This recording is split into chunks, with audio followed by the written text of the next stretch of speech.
கேட்குறேங்க, உட்காருங்க, கேட்குறேன். மாண்புமிகு இந்த பிச்சை என்ற வார்த்தை எங்கிருந்து எடுத்தீங்க?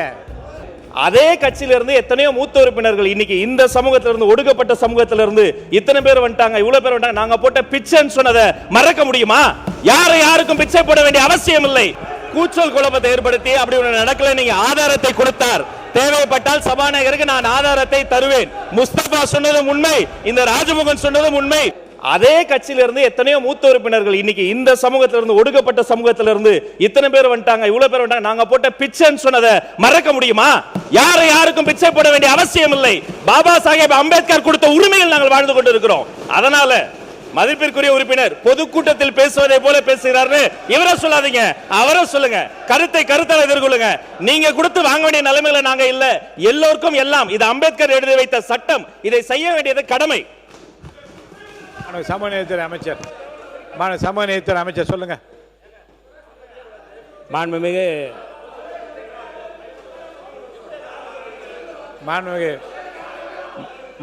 பேரவைத் தலைவர் அவர்களே, கேட்கிறேன்.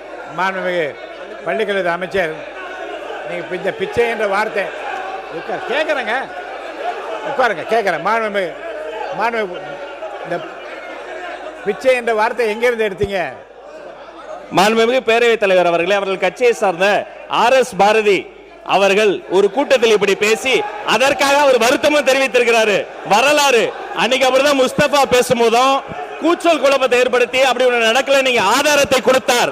தேவைப்பட்டால் சபாநாயகருக்கு நான் ஆதாரத்தை தருவேன். முஸ்தபா சொன்னதும் உண்மை, இந்த ராஜமோகன் சொன்னதும் உண்மை. ஒடுக்கப்பட்ட மக்களுக்கு வெற்றி தலைவர் வாழ்க்கையில தான் ஒரு விடிவுகாலம் வருவதும் உண்மை. உறுப்பினர் இருங்க. உறுப்பினர் பொதுக்கூட்டத்தில் நானே சொல்றேன். இல்ல உறுப்பினர், நீங்க சொன்ன கருத்து விமர்சனத்துக்குள்ளாகி அவர் கட்சி தலைமையை கூட அதை கண்டித்து இருங்க. அந்த பிரச்சனை முடிவு கொண்டு வந்த பிரச்சனை, அதை பற்றி பேசாமல் ஆக்கப்பூர்வமாக அடுத்த கட்டத்துக்கு என்ன செய்யலாம் என்று பற்றி நான் பேசலாம். முடிஞ்சிச்சே.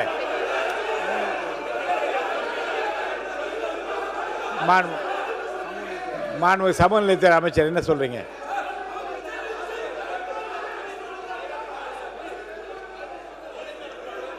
நீங்க பேசுறீங்களா? மாண்புமிகு உறுப்பினர் KN நேரு அவர்கள் பாருங்க. வாபஸ் வாங்க சொல்லுங்க. மாண்புமிகு பேரவைத் தலைவர் அவர்களே, உட்காருங்க. மாண்புமிகு பேரவைத் தலைவர் அவர்களே, வெளியிலே பேசியதெல்லாம் சட்டமன்றத்தில் கொண்டு வந்து இங்க இருக்கிற அமைச்சர்களோ உறுப்பினர்களோ பேசியிருந்தால் பரவாயில்லை. வெளியிலே ஏதோ பேசியதை எங்களுடைய கட்சி தலைமையை கண்டித்திருக்கேன். இல்ல நான் கட்சி தலைமையை கண்டிருக்கேன். அதை கொண்டு வந்து கொடுத்து எங்களுக்கு இங்க இருக்க எந்த ஜாதி பாகுபாடும் யாரும் பார்ப்பதில்லை. நீங்க ஜாதி பிரச்சனையை கொண்டு வந்து விடாதீர்கள். அதான் முக்கியம். அமைச்சர் ஜாதி பிரச்சனையை கொண்டு வந்து விட்டு விடாதீர்கள். அதான் விஷயம். பேரவை தந்த முறை நான் அதை சொல்லிவிட்டேன். வெளியிலே பேசுகிற பேச்சுக்கு ஏற்கனவே மாண்புமிகு உட்காருங்க, இருங்க. ஒரு இல்லை, மேற்கொண்டு இந்த பிரச்சனை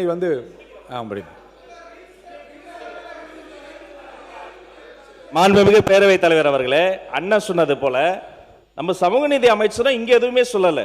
அவர் ஒரு நேர்காணலில் வெளியில் சொன்னதை எடுத்து வந்து இவர் பேசுகிற போது, நீங்கள் வெளியில் சொன்னதையெல்லாம் நாங்கள் பேச ஆரம்பித்தால் நாடு தாங்காது, நீங்களும் தாங்க மாட்டேங்கிறதுக்காக தான் சுட்டி காமிச்சேன். மற்றபடி எதையும் நான் சொல்லல.